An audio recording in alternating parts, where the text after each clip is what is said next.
things are still really anxious in the election, but they could have been much worse if certain awesome candidates had lost.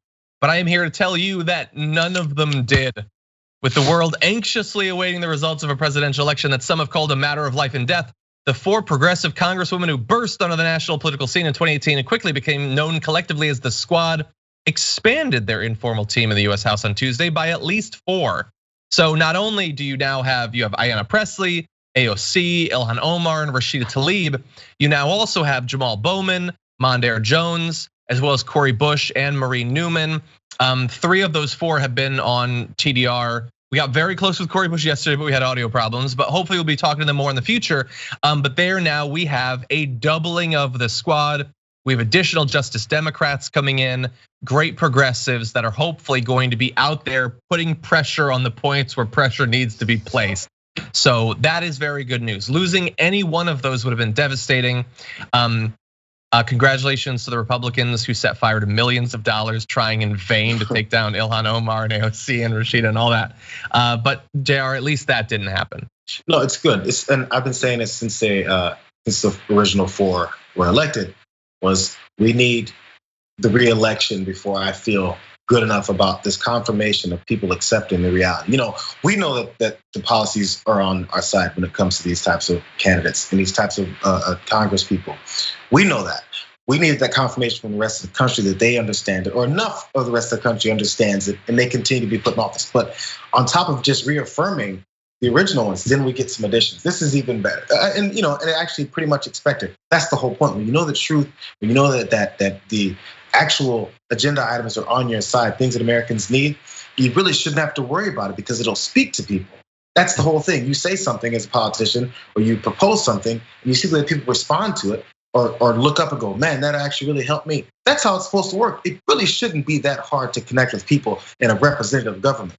Yeah. They tell you something, you talk about how it may work, and then you do it because you represent them. Crazy how that works, And then after you represent them and their life gets better, they come back and vote for you again. Wow. Yeah. Every Republican around the country thought, well, obviously Ilhan Omar is going to be voted out. Clearly, I hate her. I hate her more than I've ever hated anything. Why wouldn't she give it up? No, she very comfortably was reelected. AOC very comfortably. They're doing fine. You know what? They're very popular because they deliver. And now there's more. Very excited to see what Cory Bush does. Cory Bush tweeted this out, which I just loved. The first. And she is the first Black woman to represent Missouri. How the hell is that possible? It's Missouri. And of course, the answer to those questions is very obvious. But if it had to be someone, this is a good person for it to be. And think about her path from starting off as an activist, coming out of Ferguson, and then trying once and coming very close, and now getting elected. That is the path. It's not always super smooth. Sometimes there's little bumps along the way. But now she's going to be in Congress. And you know what? We've now got an increasing bench of awesome progressives in Congress that are going to be running for Senate eventually, or for governor, or for president. This is how we win. We obviously focus for very understandable reasons on things like Biden versus Trump. That is a battle, we need to engage in it. But there are many battles being fought simultaneously, sometimes by names that you don't know, that I don't even know. But they're working their way up through state government, getting in a position to run for Congress. That is what we need. We need a web of candidates all across the country moving in the right direction. Cory Bush is a great example of that. Yeah. Let's see. We have messages from Ayanna Pressley tweeting, "Together we have fought for our shared humanity. We have organized, we have mobilized, we have legislated our values. I am so proud to be your congresswoman and your partner in the work. I believe in the power of us, and we're just getting started." AOC, thanked her district for reelecting her. Obviously, if she had lost, I probably would not still be doing this job. But anyway, you have Ilhan Omar tweeting out, "Our sisterhood is resilient." I mean, how much do you love that? Oh God, absolutely. Think about how much hope they've given us over the last few years, and now we've got more years, and we've got backup for them too.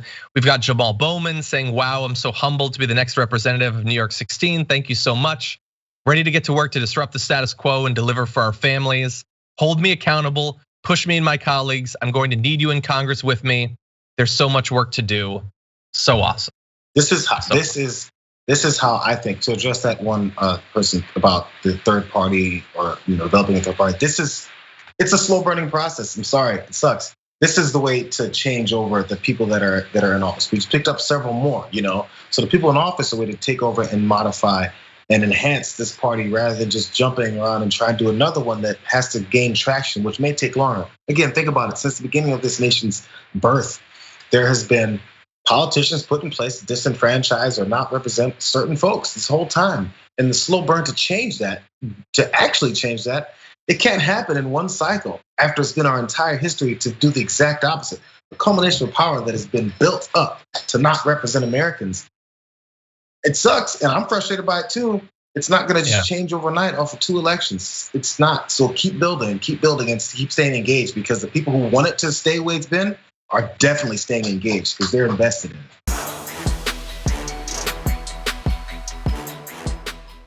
For more political news, breakdowns, interviews, stories of activism, and me trying my hardest to care about the occasional big celebrity news story, subscribe to our YouTube channel at youtube.com/The Damage Report. And you can ring the bell wherever it is so you don't miss anything.